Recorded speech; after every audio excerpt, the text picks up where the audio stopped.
अस्सलामुअलैकुम 5 क्लास। आज हम मस्जिद नबवी की सवालों के जवाब देते हैं। अब पहले हम मुख्तसर सवालों के जवाब देंगे। सवाल नंबर 1 है कि मस्जिद नबवी सल्लल्लाहु अलैहि वसल्लम की फ़जीलत में एक हदीस का तर्जुमा लिखें। जवाब है कि आप सल्लल्लाहु अलैहि वसल्लम ने मस्जिद नबवी की फ़जीलत इस तरह बयान फरमाई कि मेरी इस मस्जिद में नमाज मस्जिद हराम के अलावा मस्जिद हराम के सिवा तमाम मसाजिद में नमाज से 1000 दर्जा ज़्यादा अफसल है। यानी मस्जिद नबवी में नमाज जो पढ़ना है वो तमाम आम मसाजिद में नमाज पढ़ने से 1000 दर्जा इसका सवाब मिलता है अगर हम मस्जिद नबवी में नमाज पढ़ें। सवाल नंबर 2 है कि अस्हाब सुफ़ा कौन थे? अस्हाब मस्जिद नबवी के साथ गरीब और नादार मुसलमानों के क़याम और तालीम के लिए एक चबूतरा बनवाया जो सुफ़ा के नाम से मशहूर हुआ। यहाँ सहाबा इकराम रज़ियल्लाहु अल्लाह ताला अलैहिम अजमईन हर वक्त आप सल्लल्लाहु अलैहि वसल्लम की खिदमत पर मामूर रहते और दीन की तालीम हासिल करते। ये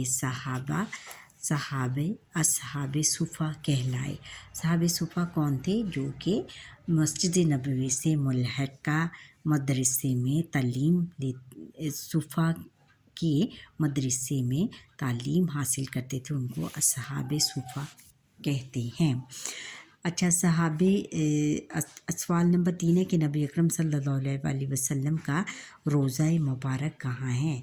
जवाब है कि ये तो आप सबको आता होगा। हुज़ूर नबी अकरम सल्लल्लाहु अलैहि वसल्लम का रोज़ा मुबारक मस्जिद नबवी में वाक़ई है। सवाल नंबर 4 रियाज़ुल जन्नात से क्या मुराद है?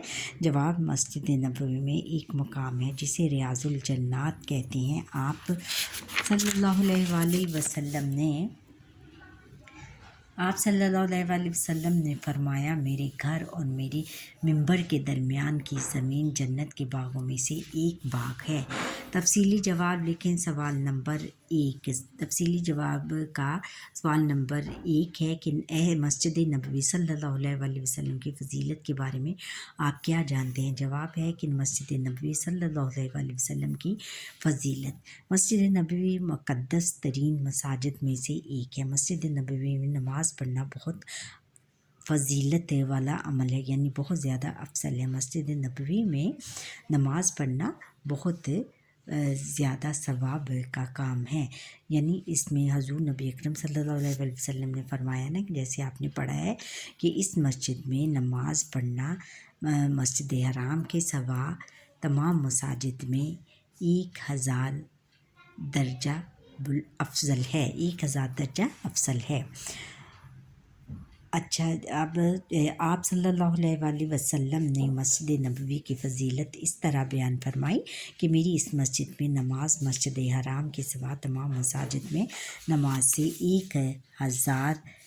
1000 दर्जा ज़्यादा अफजल है। यानी जहाँ पर नमाज़ पढ़ना बहुत ज़्यादा अफजल है, बहुत ज़्यादा इसकी फ़जीलत है। नबी अकरम सल्लल्लाहु अलैहि वसल्लम का रोज़ा मुबारक भी मस्जिद नबवी में है। हज के लिए जाने वाले लोग मस्जिद नबवी और रोज़ा रसूल सल्लल्लाहु अलैहि वसल्लम की ज़ियारत भी करते हैं। मस्जिद नबवी में एक मकाम है जिसे रियाज़ुल जन्नात कहते हैं। आप सल्लल्लाहु अलैहि वसल्लम ने फरमाया, मेरे घर और मेरे मिंबर के दरमियान की ज़मीन जन्नत के बागों में से एक है। जन्नत के बागों में से एक है, यानी मेरे घर। हुज़ूर नबी अकरम सल्लल्लाहु अलैहि वसल्लम ने फरमाया कि मेरे घर उनके घर और मिंबर जहाँ वो बैठ कर तकारीर या खिताबात करते थे लोगों को इसको हम जहाँ बैठ कर वो खताब या अहादीस बयान करते थे उस जगह को क्या मिंबर कहते हैं। उनके दरमियान, उनके घर और मिंबर के दरमियान की ज़मीन जन्नत के बागों में से एक है। उनके घर और यानी उनका घर और मिंबर जो था उसके दरमियान उनके यानी जो रास्ता था वो اس کی زمین جو ہے جنت کے باغوں میں سے ایک باغ ہے۔ سوال نمبر 2 ہے، تفصیلی سوالوں میں سے مسجد نبوی صلی اللہ علیہ وآلہ وسلم کی معاشرتی اور تاریخی اہمیت واضح کریں۔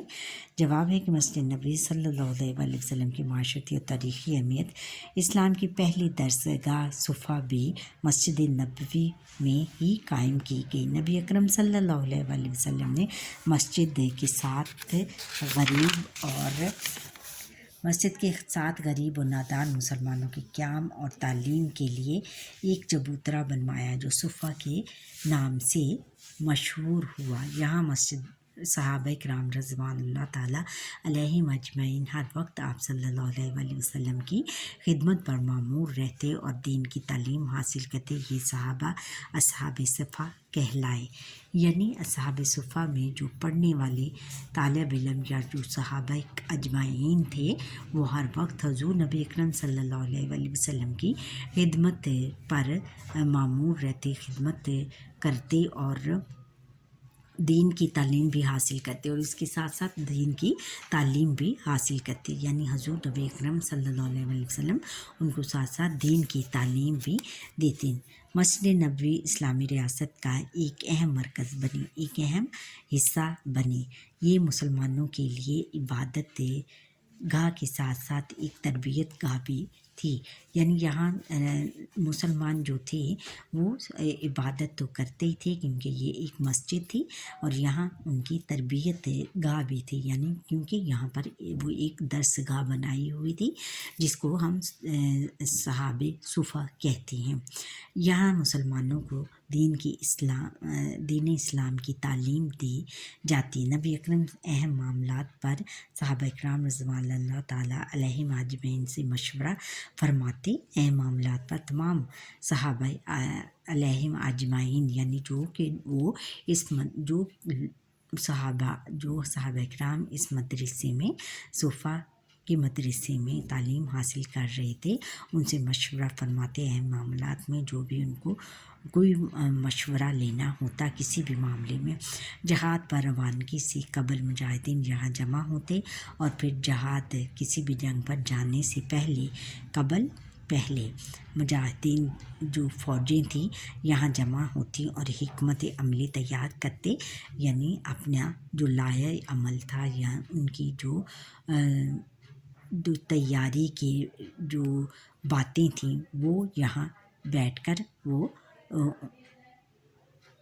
حکمت عملی تیار کرتے، ان پر عمل کرتے۔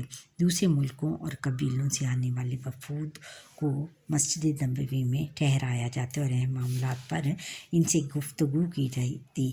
اسی مرکز سے اسلام کی نشر و اشاعت کے لیے وفود اور جماعتوں کو روانہ کیا جاتا، اور پھر یہاں سے ہی جو اسلام کی تبلیغ کے لیے جو بھی وفود اور جماعتیں روانہ کی جاتی یہاں سے اسی مقام سے ہی روانہ کی جاتی، یعنی صفا کے مقام سے۔ خلفائے راشدین رضوان اللہ تعالیٰ علیہم اجمعین نے مختلف ادوار میں مسجد نبوی میں توسیع کی، مسجد نبوی کو کشادہ کیا یا اس کو کشادہ کیا یا کھلا کیا اپنے اپنے ادوار میں، یعنی تمام صحابہ خلفائے راشدین کتنے تھے بچوں؟ 4 خلفائے راشدین تھے، اور چاروں خلفائے راشدین نے اپنے اپنے دور میں ادوار میں مسجد نبوی کی توسیع کی، یعنی اس کو کھلا کیا اور اس کو کشادہ کیا، اور اس کو بہت بڑی مسجد